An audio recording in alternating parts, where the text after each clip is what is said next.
The private jet touched down on the tarmac 3 days ahead of schedule. Robert sat back in the leather seat, loosening his tie and rubbing his tired eyes. The Singapore deal had wrapped up faster than expected, and for once, he was grateful.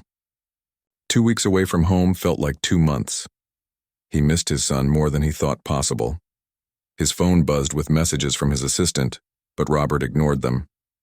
For the next few days, he wanted to be just a father, not a CEO. He wanted to be home. The drive from the airport to Beverly Hills took 40 minutes. Robert watched the familiar streets pass by, feeling something he hadn't felt in months. Relief, maybe, or hope. He couldn't quite name it. The massive iron gates of his estate came into view, and he felt his chest tighten with anticipation. His son David would be so surprised to see him early. "Should I call ahead, sir?" his driver asked, glancing in the rearview mirror. "No, let's keep it a surprise," Robert said, smiling for the first time in days. The car rolled up the long driveway, past the perfectly manicured lawns and fountain. The house looked peaceful in the afternoon sun, its white columns gleaming. Robert noticed his wife's car wasn't in the usual spot, but he didn't think much of it. She was probably out shopping or at lunch with friends. He grabbed his bag and waved off his driver. "Take the rest of the day off. I'll call if I need anything." The front door was unlocked, which was normal.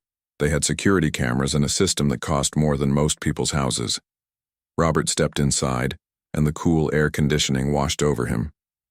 The house was quiet. Too quiet. He set down his bag in the entryway and listened. Then he heard it. Laughter. His son's laughter, coming from somewhere in the back of the house. Robert's heart lifted. That sound was everything.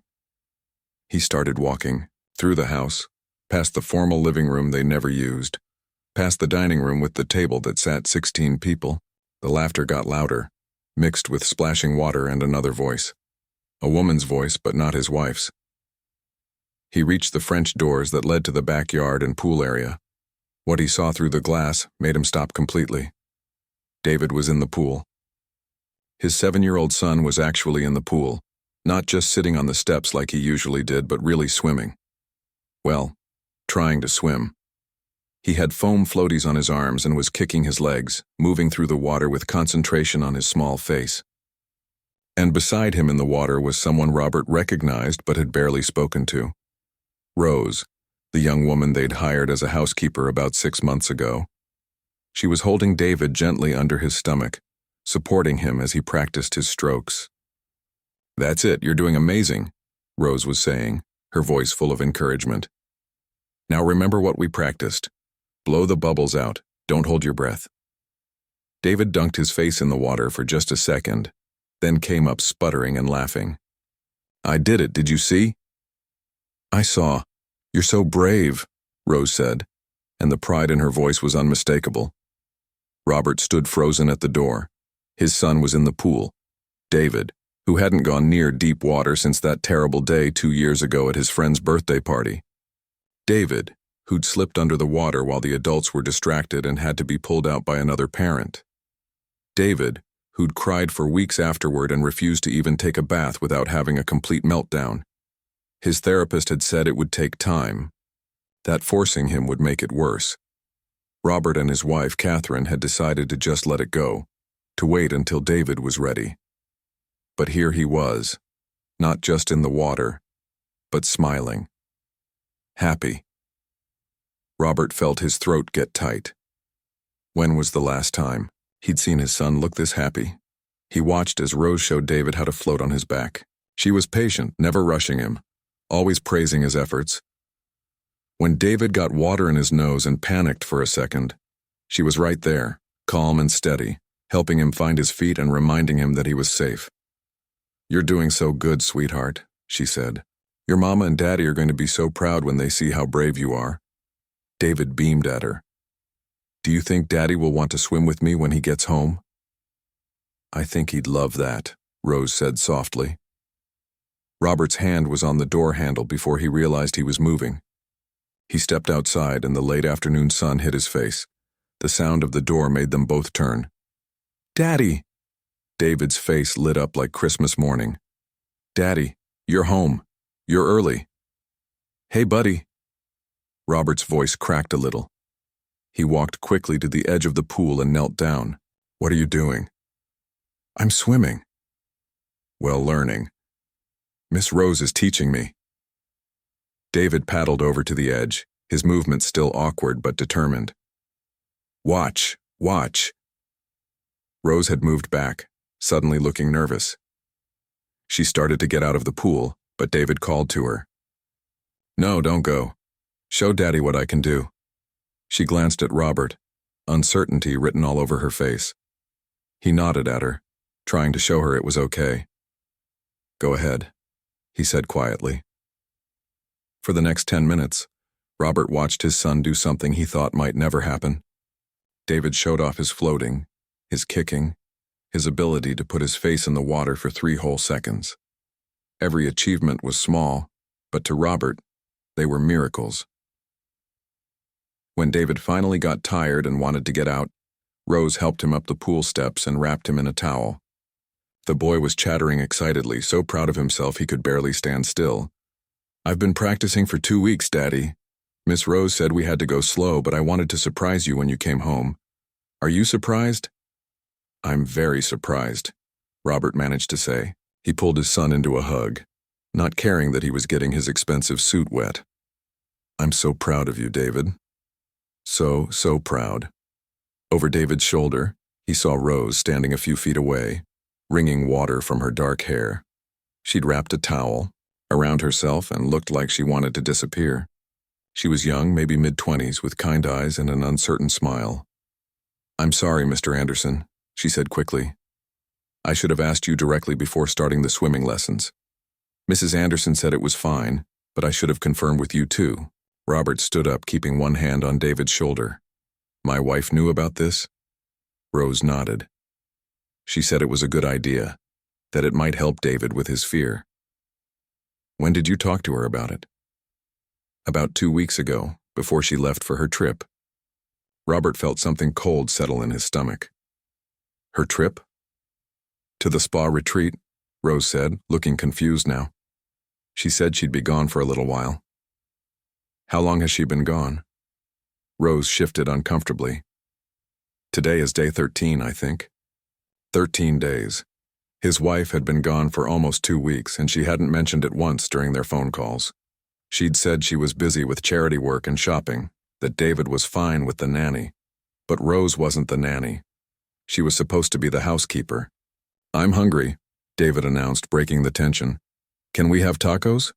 Miss Rose makes really good tacos. Robert looked at his son, then at Rose. You cook? I help out where I'm needed, Rose said quietly. Mrs. Anderson has been away, so I've been making sure David has his meals and gets to school on time. I hope that's all right. Hope that's all right? This woman had been taking care of his son for 2 weeks while his wife was apparently on some vacation she hadn't bothered to mention, and she was apologizing. Why don't you go change into dry clothes, buddy? Robert said to David, ruffling his wet hair. Then we'll talk about dinner. Okay. David ran into the house, dripping water and still chattering to himself about his swimming success. Once he was gone, Robert turned to Rose. She looked like she was bracing for bad news, her shoulders tense, her hands clutching the towel. I'm not angry, he said first, because that seemed important. I'm grateful. David hasn't been near a pool since his accident. His therapist said it might take years for him to feel comfortable around water again. Rose relaxed slightly. He's a brave kid. He just needed someone to be patient with him, to let him go at his own pace. How did you know to do that? She hesitated. Before I came here, I worked at a school back home. I taught children, many of them with fears or difficulties. I learned that patience and consistency matter more than pushing. Where's home? Haiti, Port-au-Prince. Robert realized he knew almost nothing about this woman who apparently had been caring for his son. When they'd hired her, Catherine had handled everything. He'd barely looked at her resume, just signed off on the background check and the paycheck. You were a teacher? Yes, sir. I have a degree in education, specialized in child development. She said it matter-of-factly, without pride or shame. Just a statement of fact. Then why are you working as a housekeeper? Rose's smile was sad. Because housekeepers get work visas. Teachers from Haiti do not. I send most of my money home to my family. My mother needs medication, and my younger brothers need school fees. This job pays better than teaching ever did, even if the work is different. Robert felt like he'd been punched. This educated, talented woman was scrubbing his toilets and doing his laundry because it was the only way she could support her family. And she'd still found time to help his son overcome his fears. To cook him meals, to show up in ways his own mother apparently couldn't be bothered to.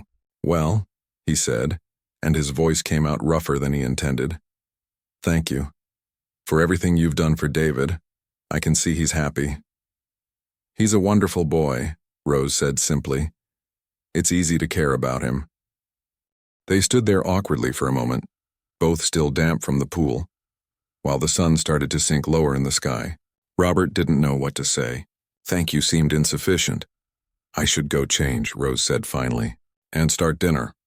Rose, Robert called as she turned to leave. She looked back at him. Those tacos David mentioned. Do you really make them? A small smile crossed her face. I do. Then let's have those. All three of us. If you don't mind the company. She looked surprised, then uncertain.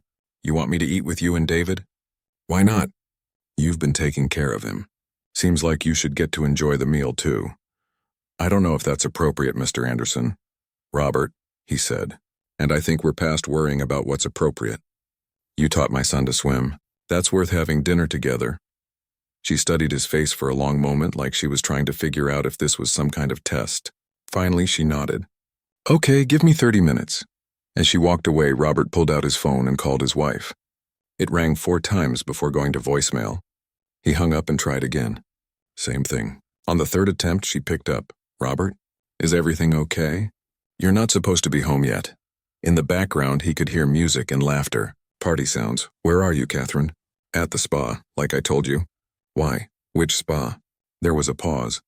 Does it matter? Yes, it does. Because I'm home and David tells me you've been gone for almost 2 weeks. That doesn't sound like a spa day to me.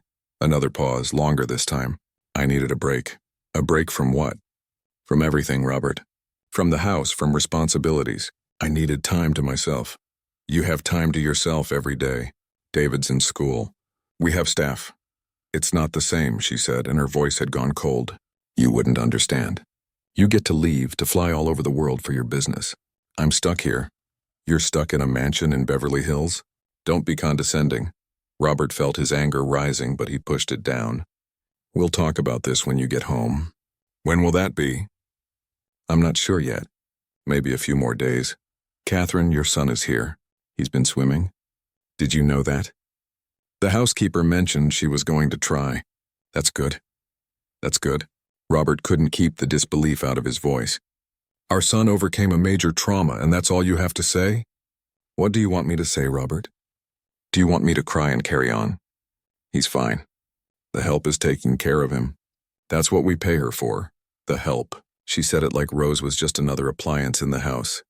I want you to care, Robert said quietly. I want you to be his mother. I am his mother. I just do it differently than you think I should. There was no point in continuing this conversation. Not over the phone. Not while she was wherever she was doing whatever she was doing. Come home, Catherine. We need to talk. Fine. I'll be there in a few days. She hung up before he could respond. Robert stood there holding his phone, staring at nothing. Behind him, through the windows, he could see lights coming on in the house. He could smell something cooking, something that made his stomach growl despite everything. Inside, he could hear his son singing off-key in his room upstairs. Happy, safe, cared for by a woman who was supposed to be just the help, but who had been more present in his son's life these past 2 weeks than his own mother had been in months. Robert wasn't sure what he was going to do about his marriage, but he was sure of one thing. He was done being an absent father. He was done letting other people raise his son while he chased the next deal, the next billion. Money meant nothing if it couldn't buy what really mattered, and what really mattered was currently upstairs, singing badly about swimming like a shark, waiting for tacos made by someone who cared enough to help him face his fears.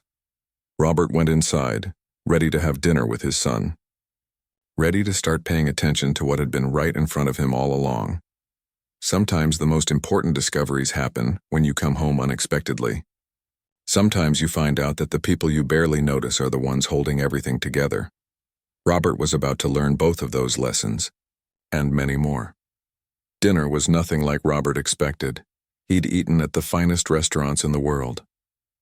He'd had meals prepared by celebrity chefs in his own home. But sitting at the kitchen island with his son, eating homemade tacos while Rose moved around the kitchen felt different. It felt real. David couldn't stop talking. He told his father about everything that had happened while he was gone. The science project at school where they made volcanoes. The soccer game where he almost scored a goal. The new book series he was reading about dragons and magic. Robert listened, really listened, and realized something painful. He couldn't remember the last time he'd had a conversation like this with his son. Usually, David would try to tell him things, but Robert's phone would ring or he'd be thinking about work, or he'd be too tired to fully engage. And Miss Rose helped me with my math homework, David continued, his mouth full of taco. I was really stuck on the fractions, but she showed me this trick with pizza slices and now I get it. Robert looked at Rose. She was washing dishes at the sink, trying to stay out of the conversation. You're good at math? She glanced over her shoulder. I taught 5th grade. You have to be good at everything. She's really smart, Daddy, David said proudly, like Rose was his personal discovery. She knows 3 languages. English, French, and Creole. 4, actually, Rose said quietly.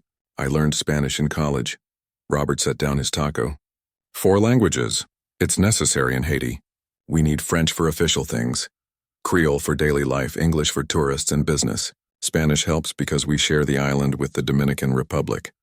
She said it so casually, like speaking 4 languages was no big deal. Robert spoke English and barely remembered the French he'd learned in private school. What was your school like? David asked her. The one where you taught. Rose smiled and her whole face changed. She looked younger, lighter. It was small. Very small. We had one building with 4 classrooms and sometimes we had to share books, but the children were wonderful. They wanted to learn so badly even when things were difficult. Why did you leave? David asked, his eyes wide with curiosity. Rose's smile faded a little. Sometimes we have to make hard choices to help our families. My mother got sick and the medicine she needs is very expensive. My brothers wanted to go to university. The school couldn't pay enough for all of that. Don't you miss it? Every single day, Rose said softly. But I can go back someday, when things are more stable. Robert felt something twist in his chest. This woman had given up work she loved, left her home, came to a foreign country to clean houses. All to take care of her family. He tried to imagine making that choice, giving up everything familiar for the people you loved. He couldn't. He'd never had to. Money had always solved his problems. After dinner, David wanted to show his father everything. His room, which Robert realized had been reorganized. His bookshelf, which now had books arranged by series instead of scattered everywhere. His homework folder, which was neat and organized with colored tabs. Miss Rose helped me make a system, David explained. Red is for things due this week. Yellow is for next week. Green is for projects that aren't due yet. Robert looked at the careful organization, the neat handwriting on the labels. This is great, buddy. I was getting in trouble at school for forgetting things, David admitted. But not anymore. I haven't missed an assignment in 3 weeks. 3 weeks. His son had been struggling at school and Robert hadn't known. Catherine hadn't mentioned it, but Rose had noticed and she'd helped fix it. Where did you learn this system? Robert asked. David shrugged. Miss Rose said it's what she used with her students. She said everyone's brain works different, and we just have to find what works for us. At bedtime, David asked if Rose could read to him like she usually did. Robert almost said no, that he would do it himself. But David looked so hopeful, and Robert realized his son had a routine, one that made him feel secure. How about we all read together? Robert suggested. They ended up on David's bed, the 3 of them, with David in the middle. The book was about a kid who discovered he could talk to animals. David read some pages, stumbling over bigger words. Rose helped him sound them out without just giving him the answers. Robert found himself actually interested in the story. When David started yawning, Rose quietly excused herself. Good night, sweetheart, she said to David, touching his hair gently. Night, Miss Rose, thank you for teaching me swimming today. You taught yourself, she said. I just made sure you were safe. After she left, Robert tucked David in. His son looked up at him with sleepy eyes. I'm glad you're home, Daddy. Me too, buddy. Me too. Is Mommy coming home soon? Robert hesitated. Yes, in a few days. Okay. David yawned again. Miss Rose is nice, isn't she? She's very nice. She makes me feel safe, David said, his words getting slower as sleep pulled at him. Like nothing bad can happen when she's here. Those words stayed with Robert long after David fell asleep. He found Rose in the kitchen, packing her things.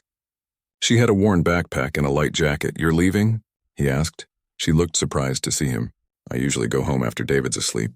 I have a small apartment about 20 minutes from here. How do you get there?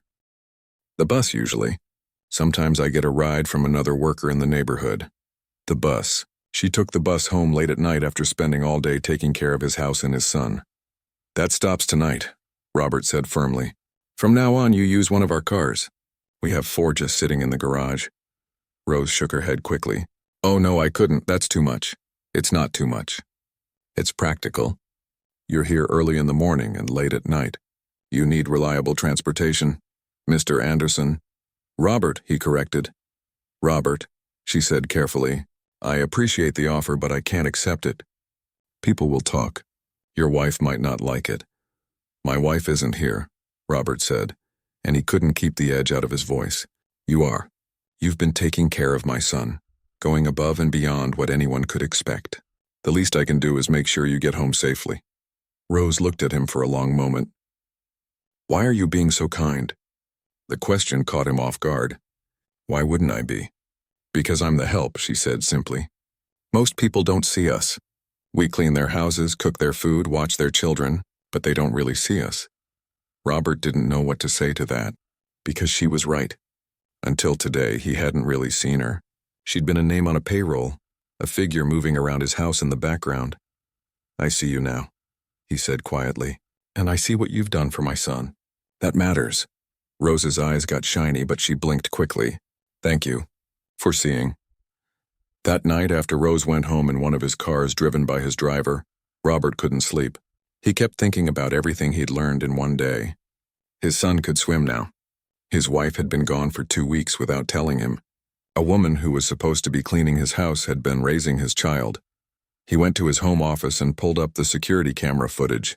He'd had cameras installed throughout the house years ago, but he rarely looked at them. Now he went back through the past 2 weeks, watching in fast forward. What he saw made his chest ache. There was Rose, helping David with homework at the kitchen table, both of them laughing over something. Rose making breakfast and David sitting at the counter talking to her while she cooked. Rose and David playing board games on a rainy afternoon. Rose comforting David when he had a nightmare, sitting with him until he fell back asleep. There were moments of teaching, too.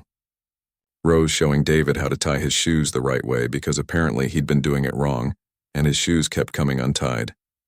Rose explaining why he needed to eat vegetables, using a story about knights needing fuel for battles. Rose practicing spelling words with him using a clapping game. And everywhere, in every clip, David was smiling, engaged, happy. Robert went back further, too, before he left for Singapore. Looking for moments with Catherine. He found her on camera but always on her phone, always distracted. David would try to talk to her, and she'd give one-word answers while scrolling through social media. She'd leave for hours without telling anyone where she was going. She'd skip meals with David, saying she had plans. How had he not noticed? Or had he noticed and just chosen not to see? His phone rang. It was 3 a.m, but he answered it anyway. It was Catherine. I can't believe you're making an issue out of this, she said instead of hello. Her voice was sharp, angry. I needed a break. A break that you didn't tell me about. I'm not a child, Robert. I don't need to report my every movement to you. No, but you're a mother. David is your son. You have responsibilities. Catherine laughed, but it wasn't a happy sound. Don't talk to me about responsibilities. You're gone all the time. You choose work over us constantly. That's not fair, isn't it? When was the last time you were home for more than a few days? When was the last time you went to one of David's school events? You miss everything, Robert, everything. He wanted to argue, but he couldn't because she was right. He had been absent. He'd told himself he was building a future for his family, that his work mattered. but he'd used it as an excuse to avoid the harder work of actually being present. "You're right," he said. "I haven't been there enough. But Catherine, that doesn't excuse leaving David for 2 weeks without telling me. He was fine. The housekeeper took care of him." "Her name is Rose," Robert said, "and she's not just a housekeeper. She taught David to swim. Did you know that? She helped him overcome the fear he's had for 2 years. Good for her." The coldness in Catherine's voice shocked him. "That's all you have to say? What do you want from me, Robert? You want me to pretend I'm something I'm not? I never wanted to be a mother. You knew that when we got married." Robert felt like he'd been punched. "What are you talking about?" "I told you before David was born. I said I wasn't sure about having a child. But you wanted one so badly. And I thought maybe I'd feel different once he was here. But I didn't. I love him, but I'm not good at the mother thing. I'm not warm and nurturing. That's not who I am. So you just leave? You just check out and let someone else raise him?" "Someone else is raising him, Robert. Rose is. And she's doing a better job than I ever could. David is happy with her. You saw that yourself." Robert was silent. Because again, she was right. David was happy with Rose. He felt safe with her. She gave him something neither of his parents had managed to give him. "Where are you, really?" Robert asked. "And don't say a spa." Catherine sighed. "Monaco. I've been staying with friends. Friends, yes, friends. People who understand that not everyone is cut out for the suburban family life. People who don't judge me for wanting more than playdates and PTA meetings." "What do you want, Catherine?" "I want a divorce," she said, and her voice was calm now. "Final. I want to be free. You can have full custody. I'll visit David sometimes when I'm in town. But I can't do this anymore. I can't pretend to be someone I'm not." Robert should have felt something. Anger, sadness, betrayal. But all he felt was tired. Okay. Catherine sounded surprised. "Okay. We'll divorce. You're right. There's no point pretending anymore. But you have to tell David yourself. You have to explain it to him." "I will. When I come back." "When will that be?" "Next week. I need to wrap things up here." After she hung up, Robert sat in his office as the sun started to come up. His marriage was ending. He should care more than he did. But all he could think about was David, and how to tell him that his mother didn't want to be part of his daily life anymore. And he thought about Rose, who'd crossed an ocean and given up her career to send money home to her family, who'd taken a job cleaning houses even though she was educated and talented, who'd treated his son with more love and care than the boy's own mother could manage. The world wasn't fair. That much was clear. But maybe, Robert thought, he could make one small part of it a little more fair. When Rose arrived at 7 in the morning, she found Robert in the kitchen making coffee. He looked like he hadn't slept. "Good morning," she said carefully. "Is everything all right?" "No," Robert said honestly. "But it will be." "Rose, can we talk? After you get David to school, I need to discuss something with you." She looked worried. "Am I in trouble?" "No, the opposite, actually. I want to offer you a different position. A better one." "What kind of position?" "David's full-time nanny, with a salary that reflects the work you're actually doing, with benefits, vacation time, everything you should have had from the beginning." Rose stared at him. "Are you serious?" "Completely serious. You're already doing the job. You should be paid fairly for it, and recognized for it." "What about Mrs. Anderson?" Robert set down his coffee cup. "Catherine and I are getting divorced. She's going to sign over full custody. It'll be just David and me, and we need you, if you're willing."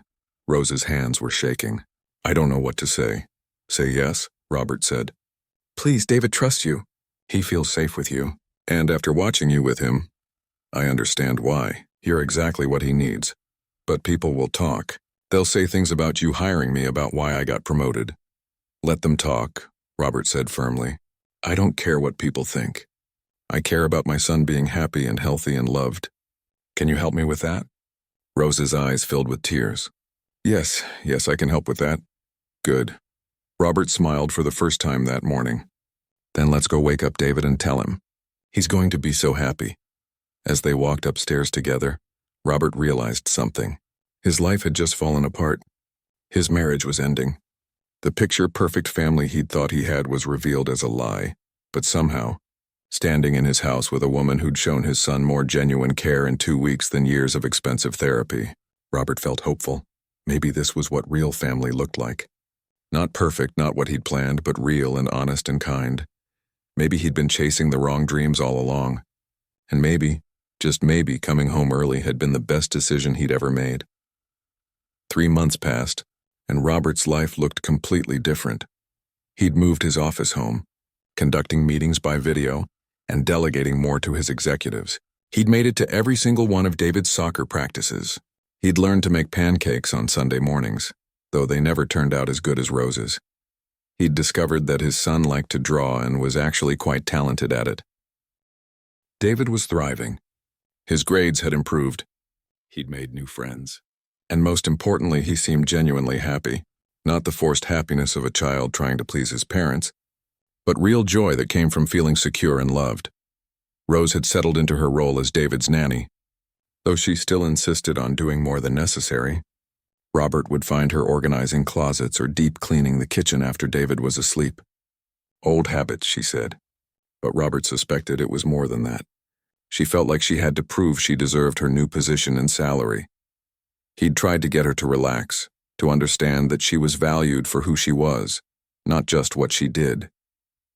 But trust, he was learning, took time to build. The divorce proceedings were moving forward. Catherine had come back for 1 week, spent 3 awkward hours with David, signed the papers, and left again. David had cried that night, and Rose had held him while Robert felt completely helpless. How do you explain to a 7-year-old that his mother loves him but doesn't want to live with him? Some people show love differently, Rose had told David gently. Your mama loves you in her way, but she knows you're happier here with your daddy and with people who can be here every day. That doesn't mean she doesn't care. David had eventually fallen asleep, exhausted from crying. Robert and Rose had sat in the hallway outside his room, both of them emotionally drained. Thank you, Robert had said. I didn't know what to tell him. There aren't easy words for hard situations, Rose had replied. You just have to be honest and make sure he knows it's not his fault. That was the thing about Rose. She always seemed to know the right thing to say or do. Not because she was perfect, but because she genuinely cared and paid attention. Lately, Robert had started noticing other things about her. The way she hummed while she cooked. The way she pushed her hair behind her ear when she was concentrating. The way her whole face lit up when she laughed at something David said. He'd tried not to think about it too much. She worked for him. There was a power dynamic that made any feelings complicated and potentially inappropriate. But the feelings were there anyway, growing stronger each day. One evening after David was asleep, Robert found Rose sitting in the backyard by the pool.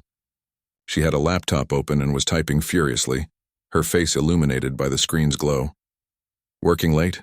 He asked, walking over. She jumped, clearly startled. Oh, I didn't hear you. Sorry, I was just... She closed the laptop quickly. You don't have to apologize.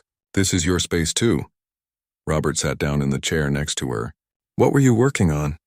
Rose hesitated. It's nothing. Just something personal. Come on.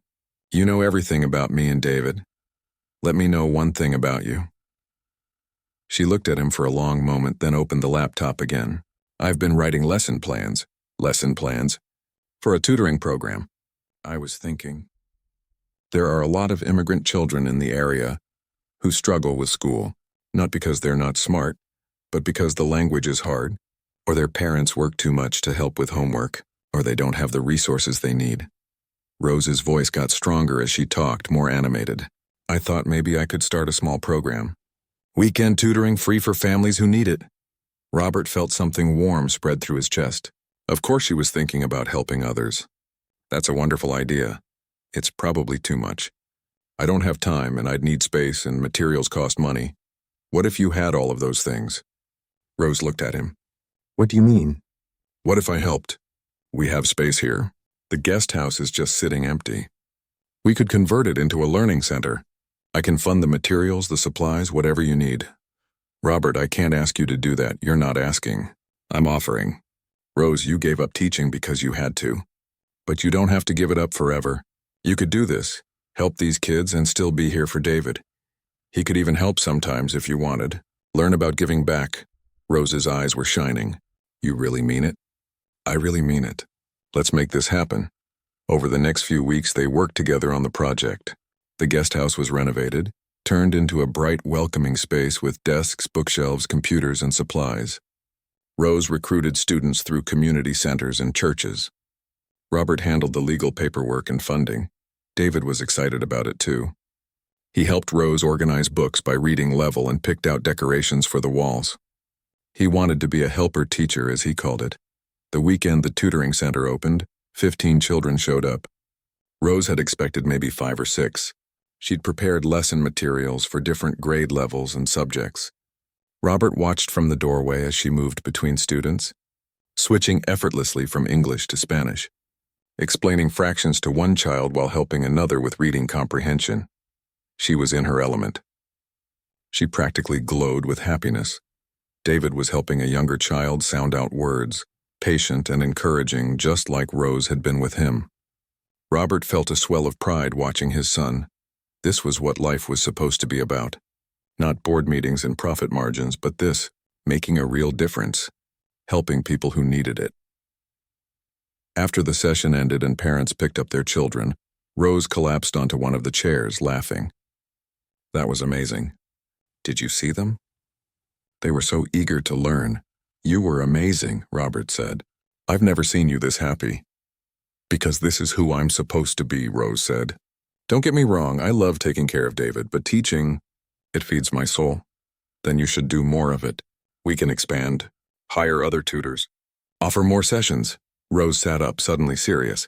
Robert, you've already done so much. The salary increase, the guest house renovation, all the supplies. I can't keep taking from you. You're not taking. I'm investing. In something that matters, in something you're passionate about. He paused. And honestly, this feels more meaningful than anything I've built in business. Those kids today, the way they lit up when they finally understood something difficult. You can't put a price on that, but why? Rose asked softly. Why are you doing all this for me? Robert knew he should be careful with his answer, but he was tired of being careful, tired of pretending he didn't feel what he felt. Because you see people, he said, really see them. You saw David when he was struggling. You saw what he needed. You see those kids who need help. You saw me too underneath all the money and success. You saw that I was failing as a father, and you helped me fix that without making me feel judged. Robert, I know this is complicated, he continued. I know there's a power dynamic here that makes everything difficult. But I need you to know that I value you, not just for what you do, but for who you are. Rose stood up and walked to the window. Her shoulders were tense. Do you know what people will say if they find out you have feelings for me? I don't care what people say. You should care. They'll say I seduced you for money, that I manipulated my way into your life through your son. They'll say I'm just another immigrant trying to take advantage of a rich man. Her voice was bitter. I've heard the way some people in this neighborhood talk about us, the help. Like we're invisible until they need something, then we're suddenly suspicious. Robert hadn't thought about that.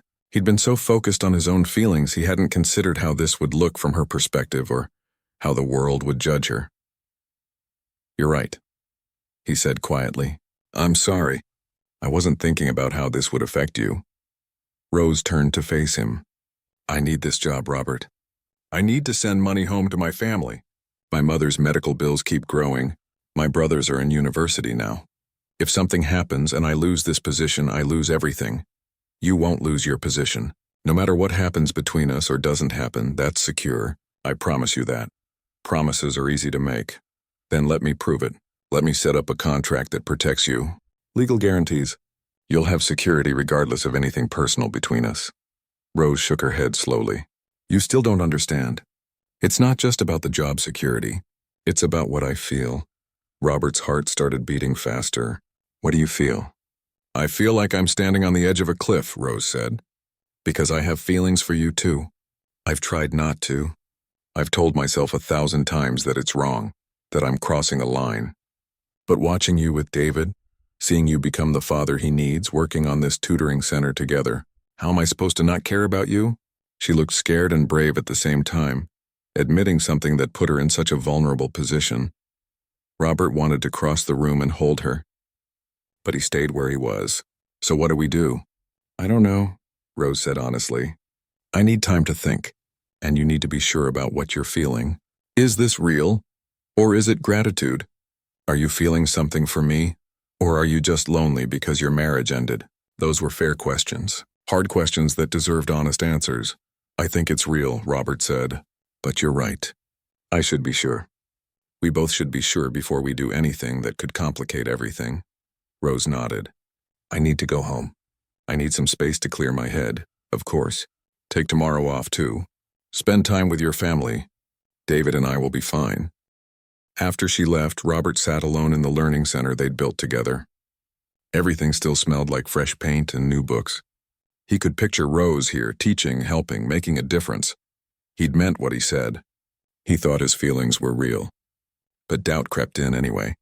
Was he confusing gratitude with love? Was he projecting onto Rose because she'd shown him what real care and dedication looked like? His phone rang. It was his mother. He hadn't talked to her much since the divorce announcement. Robert, we need to discuss something, she said without preamble. Hello to you too, Mother. I've been hearing things. About you and the nanny, of course. The Beverly Hills gossip network was faster than the internet. What have you been hearing? That you're spending quite a lot of time with her. That you've given her the guest house. That you're funding some kind of charity project together. All true. Rose is helping immigrant children with tutoring. It's a good program. I'm sure it is. But Robert, people are talking. They're saying you're inappropriately close with an employee. Let them talk. That's easy for you to say. You're not the one who'll be judged most harshly. She will be. They'll destroy her reputation. Robert felt a surge of anger. So what do you suggest? That I fire her to protect appearances? No, I'm suggesting you be smart about this. If you have feelings for this woman, truly care about her, then do it right. Don't make her your employee girlfriend. That's tawdry and puts her in an impossible position. I know that, do you? Because from where I'm sitting, it looks like you're following your heart without thinking about the consequences for her. His mother's voice softened. I'm not against this, Robert. From what I've heard, she's wonderful with David. And Lord knows that boy needed someone who could be there for him. But if you're going to pursue this, you need to level the playing field first. How do I do that? Give her independence. Real independence. Make sure she has options, so that if she chooses you, it's because she wants to, not because she needs to. After the call ended, Robert thought about his mother's words. She was right. As long as Rose was dependent on him for income, for housing, for her family's survival, how could she ever freely choose to be with him? The next day, Robert called his lawyer. Then he called his financial advisor. By the end of the week, he had a plan. He set up a trust fund in Rose's name, enough to cover her family's needs for years. Medical expenses for her mother. Full university scholarships for her brothers. He created a nonprofit specifically for the tutoring center, with Rose as the director, and a salary that matched what she'd have made as a teacher in Haiti, adjusted for California's cost of living.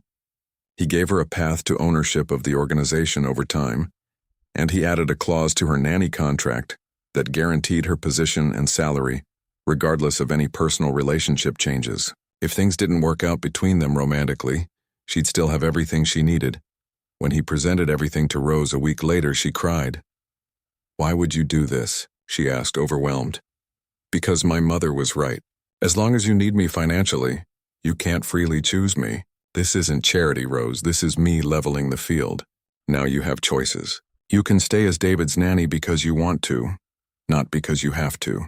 You can run the tutoring center without worrying about funding. Your family is taken care of. You're free. Free to do what? Whatever you want. If you want to pursue something with me, we can explore that slowly, carefully as equals. If you decide you don't want that, you still have everything you need. No pressure. No obligation.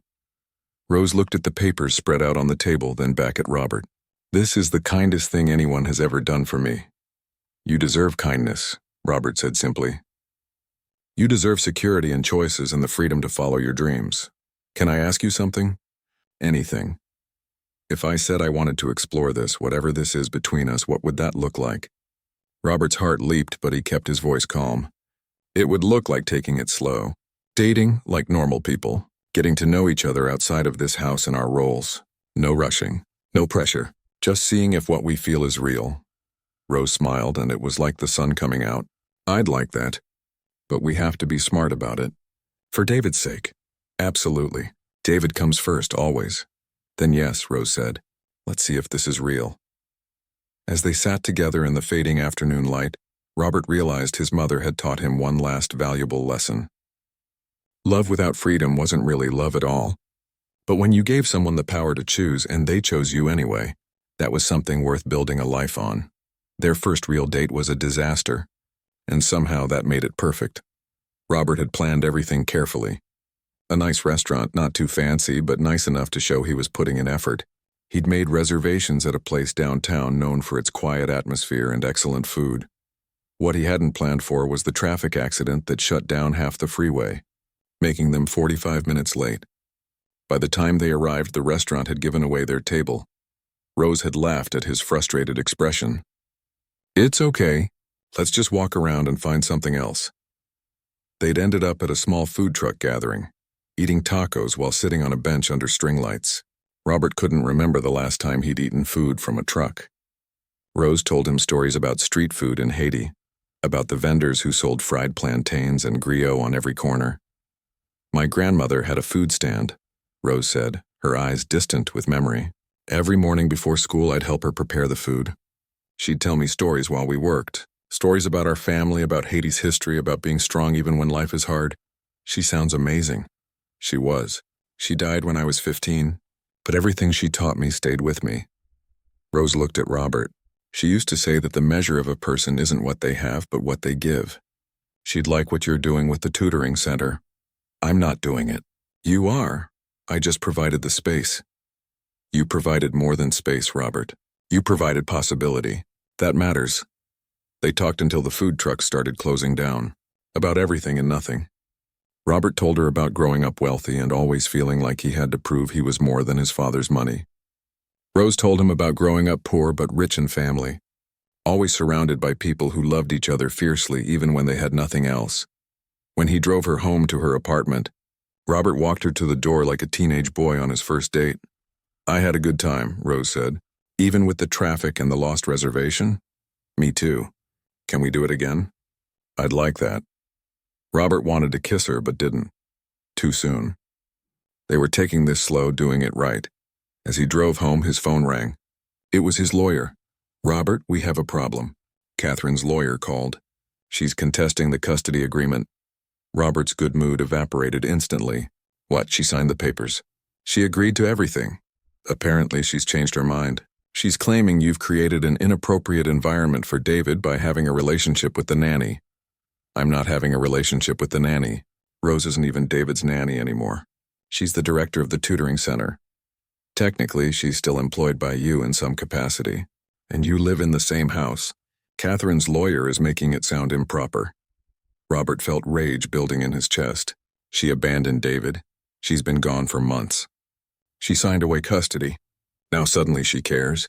Between you and me, I don't think she cares. But someone is advising her that she can get more money in the divorce if she fights for custody. Make you look bad. Make you want to settle quickly to avoid a messy court case. I'm not settling. David stays with me. Then prepare for a fight. And Robert, be careful with Rose. I'm not saying stop seeing her. But be smart about it. Don't give Catherine's lawyer ammunition. After hanging up, Robert sat in his car outside his house for a long time. This was exactly what Rose had been worried about.